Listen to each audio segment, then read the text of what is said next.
बिस्मिल्लाहिर्रहमानिर्रहीम अस्सलाम वालेकुम। सऊदी इन्फो यूट्यूब चैनल में आपको खुश आमदीद कहते हैं। पिछले दिनों फैमिली विज़िट वीज़ा में क्या क्या चेंजिंग्स आई और इस वक्त की एग्जैक्ट सिचुएशन क्या है, आपको इस वक्त कौन सा डिसीजन लेना चाहिए, ये बात आपको मैं समझाऊंगा और पूरी डिटेल भी बताऊंगा। क्योंकि जब कानून चेंज होता है इसमें बहुत सारे मसाइल आए, कभी इधर चेंजिंग हो रही, कभी उधर हो गई, कभी मुफा से हो गई, कभी दूसरे एम्बेसी से हो गई, कभी ताशीर वालों से। तो मुख्तलिफ़ किस्म की जो चेंजिंग्स थी वो काफ़ी ज़्यादा लोग उस बारे में परेशान रहे। तो आज एक फाइनलाइज सारी चीज़ें करके मैं आपको इस वीडियो में बता दूंगा। लेकिन उससे पहले मैं आपको बता दूं कि उम्रा वीज़ा के हवाले से गाका का एक नया सर्कुलर आ चुका है और उसमें ये बताया गया है कि अगर आप बैरून मुल्क से सऊदी अरेबिया का सफ़र कर रहे हैं उम्रा वीज़ा पे, तो फिर 15 शोबान आखिरी तारीख़ है। इसके बाद उम्रा की कोई फ़्लाइट नहीं होगी। सऊदी अरेबिया में उम्रा वीज़ा वालों को एंट्री नहीं मिलेगी। 15 शोबान से पहले पहले अगर आप सऊदी अरेबिया में उम्रा वीज़ा पर एंटर हो जाते हैं तो ठीक है, अदरवाइज़ आपको दोबारा उम्रे की इजाज़त नहीं दी जाएगी। हज के बाद की तारीख़ का अभी तक ऐलान नहीं किया गया कि हज के बाद दोबारा उम्रा कब स्टार्ट होगा। इसी तरह जो लोग सऊदी अरेबिया के अंदर मौजूद हैं इस वक्त या फिर आने वाले कुछ दिनों में सफ़र कर रहे हैं, तो वो फर्स्ट ज़िकात से पहले पहले सऊदी अरेबिया को छोड़ देंगे। सऊदी अरेबिया से निकलना ज़रूरी है। छोटी ईद के 1 महीना बाद मैक्सिमम आप स्टे कर सकते हैं और छोटी ईद के 15 दिन बाद तक आप सऊदी अरेबिया में इंटर कर सकते हैं। इसके बाद एंट्री नहीं मिलेगी और फर्स्ट ज़िकात से पहले पहले हर एक बंदे को सऊदी अरेबिया से एग्जिट करना ज़रूरी है। जिसके पास उम्रा वीज़ा है, चाहे उसका उम्रा वीज़ा वैलिड भी हो, उसको सऊदी अरेबिया से निकलना ज़रूरी है। तो आ जाते हैं फैमिली विजिट वीज़ा की तरफ कि फैमिली विजिट वीज़ा में जितनी भी चेंजिंग्स आई है उसमें क्या क्या लोगों को परेशानियों का सामना करना पड़ा है। सबसे पहले तो मुफा की वेबसाइट पे वीज़ा को बंद कर दिया गया। अब मुफा की वेबसाइट पे वीज़ा को बंद किया गया, उसकी कोई अनाउंसमेंट नहीं हुई, किसी किस्म का कोई सर्कुलर नहीं आया। लोग अप्लाई कर रहे हैं, लोग चक्कर लगा रहे हैं, टेंशन ले रहे हैं कि अप्लाई नहीं हो रहा। तो 2 दिन बाद जाके ये खबर आ रही है कि भाई ये तो मुफा ने वीज़ा बंद कर दिया है, अब सिंगल एंट्री मिलेगा, पर जो मल्टीपल एंट्री वीज़ा है वो तो मिलेगा ही नहीं। उसके बाद जिन लोगों के पास वीज़े थे वो वीज़े लेके जब जाते हैं लोग ताशीर ऑफिस में और ताशीर ऑफिस वालों के वहाँ पे जाके जमा करवाते हैं। कुछ लोगों के वीज़े सुबह सुबह जमा हो जाते हैं, कुछ के जमा नहीं होते कि भाई बंद हो गए हैं।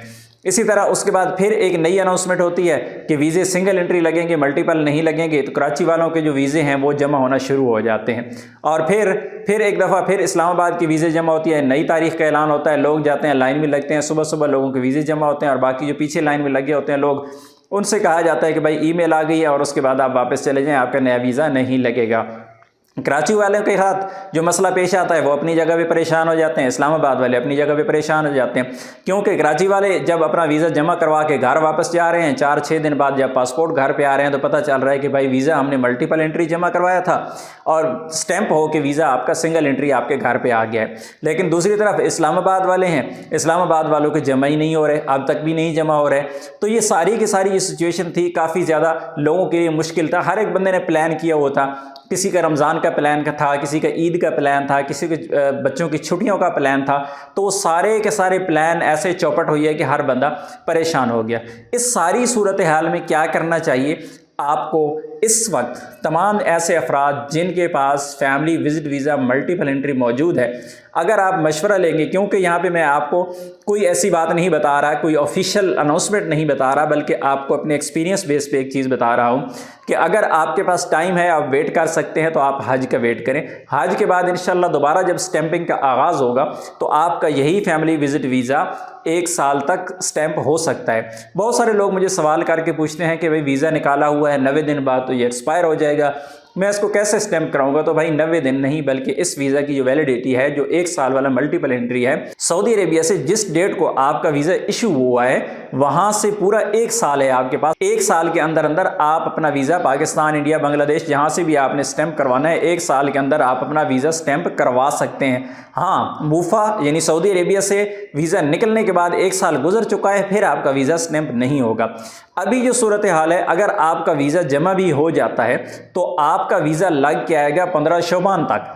यानी अभी एम्बेसी वालों ने हाथ ये रखा हुआ है, आप मल्टीपल एंट्री वीज़ा जाके जमा करवाते हैं ताशीर ऑफिस में, फ़ीस भी आप मल्टीपल एंट्री की जमा कर रहे हैं, सारे डॉक्यूमेंट आप मल्टीपल एंट्री के हिसाब से कर रहे हैं, आपका वीज़ा जो प्रोसेस किया जा रहा है वो मल्टीपल एंट्री के हिसाब से किया जा रहा है। लेकिन एम्बेसी के पास जा रहा है तो एम्बेसी वाले क्या कर रहे हैं कि आपका वीज़ा 60 दिन, 65 दिन, 70 दिन, 55 दिन, वो जितने दिन कम होते जा रहे हैं। अभी 15 शवाल को, क्योंकि उन्होंने लास्ट डेट रखी हुई है 15 शवाल, तो जितने दिन कम होते जा रहे हैं वो इतने दिन डेली कम करते जा रहे हैं। और आपकी फीसें डबल, डॉक्यूमेंटेशन, आपकी टेंशन और आना जाना, फिंगर करवाना, ये सारी टेंशन्स लेने के बाद फिर आपको टाइम कितना मिल रहा है? टोटल आपको 2 महीने मिल रहे हैं या 2.5 महीने मिल रहे हैं, 2.25 महीने मिल रहे हैं। तो अगर तो आपके पास इस वक्त टाइम है, अगर आप फौरी तौर पर ट्रैवल करना चाह रहे हैं, तो फिर आपके पास बेहतरीन ऑप्शन आज की डेट में भी उम्रा वीज़ा है।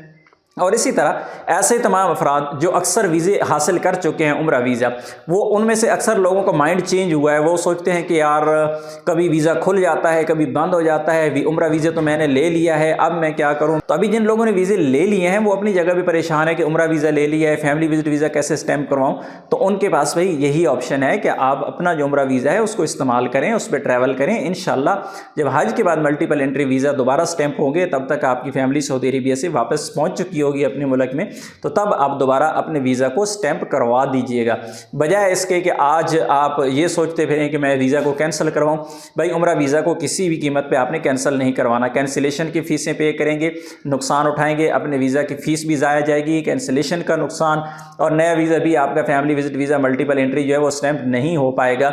क्योंकि ये डेली की डेली खबरें जो चेंज हो रही हैं, मसाइल चेंज हो रहे हैं, तो बहुत सारे लोग ये सोच रहे हैं कि यार हो सकता है मेरी किस्मत अच्छी हो और हो सकता है ये खुल जाएं, हो सकता है किसी दोस्त ने बताया कि यार फलां बंदे का तो वीज़ा स्टैंप हो गया, यार वीज़ा स्टैंप हो जाएगा। बहुत सारे अक्लमंदों की बातें मैंने ये भी सुनी है कि ये कैसे मुमकिन है कि सऊदी अरेबिया ने 1 साल का मल्टीपल एंट्री वीज़ा इशू किया है और एम्बेसी जो है उसे सिंगल एंट्री स्टैंप कर रही है, ये कैसे मुमकिन है? ये हो ही नहीं सकता, मल्टीपल एंट्री वीज़ा है हमारा और ये कैसे सिंगल एंट्री पे स्टैंप कर सकती हैं? एम्बेसी क्या कर सकती है? सऊदीया ने इशू किया है, तो भाई एम्बेसी भी सऊदी अरेबिया की है और वजारत खारिजिया भी सऊदीया की है, उनकी मर्ज़ी है। उन्होंने अपनी मर्ज़ी से वीज़े बंद किए हैं, किसी को उन्होंने बताया ही नहीं, उन्होंने चुप करके वीज़े बंद कर दिए हैं। अगर कोई पाकिस्तान जैसा मुल्क अगर ऐसा काम करता, मसलन वो सऊदी अरेबिया के वीज़े बंद करता, मैं एक मिसाल देता हूँ, तो भाई 6 महीने पहले अनाउंसमेंट होनी थी कि 6 महीने बाद हम वीज़े बंद कर रहे हैं। पहली तो बात है कि जो गरीब मुल्क है उसके अंदर इतनी पावर ही नहीं है कि वो किसी को बोल सके कि हम आपके वीज़े बंद कर रहे हैं। लेकिन इन केस अगर करना भी पड़ता है, कोई ऐसी मजबूरी भी है, तो पहले 6 महीने 3 महीने पहले अनाउंस किया जाता है कि इतने अरसे बाद हम वीज़े बंद करने जा रहे हैं और उसकी रीज़न ये है।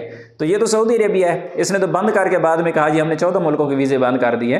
तो ये जो बात है ना कि क्यों सऊदी अरेबिया ने वीज़ा इशू जो किया है मल्टीपल, तो सिंगल एंट्री क्यों स्टैंप हो रहा है, तो ये उनकी मर्ज़ी है, उनका मिजाज है, आप कुछ भी नहीं कर सकते, आप एहतजाज भी नहीं कर सकते। तो दोबारा से मैं शॉर्टकट आप लोगों को बता देता हूँ कि अगर आपके पास ऑलरेडी वीज़ा मौजूद है सऊदी अरेबिया का मल्टीपल एंट्री, वेट करें, इंशाल्लाह हज के बाद वीज़े ओपन होंगे, अपना वीज़ा आप स्टैंप करवा लीजिएगा, आपको मल्टीपल एंट्री इंशाल्लाह 365 डेज़ मिल जाएगा। और अगर आपके पास इस वक्त 2 वीज़े मौजूद हैं, यानी आपके पास उम्रा वीज़ा भी है, आपके पास मल्टीपल एंट्री वीज़ा भी है, तो 2 वीज़े एक ही टाइम में स्टैंप नहीं हो सकते। ये चीज़ ज़हन में रखने वाली है। आपका वीज़ा उम्रा वीज़ा लग चुका है, आपको उसी पे ही ट्रैवल करना है, दूसरा वीज़ा उसके ऊपर आपका स्टैंप हो ही नहीं सकता। या फिर आप वेट करें, आपका 3 महीने बाद आपका वीज़ा एक्सपायर हो जाए, फिर आप नया वीज़ा स्टैंप करवाएं, ये मुमकिन है। अगर उम्रा वाले ट्रैवल नहीं करना चाहते, आप वेट कर लें, 3 महीने बाद वीज़ा आपका एक्सपायर हो जाना है और उसके बाद फिर आप नया वीज़ा यानी हज के बाद मल्टीपल एंट्री वीज़ा अपना स्टैंप करवा लीजिएगा। उम्मीद है आज की इन्फॉर्मेशन आपको अच्छी लगी होगी। इन्फॉर्मेशन अच्छी लगी तो वीडियो को लाइक ज़रूर कीजिएगा। मिलते हैं नेक्स्ट वीडियो में, तब तक के लिए इजाज़त दीजिए। अल्लाह हाफिज़।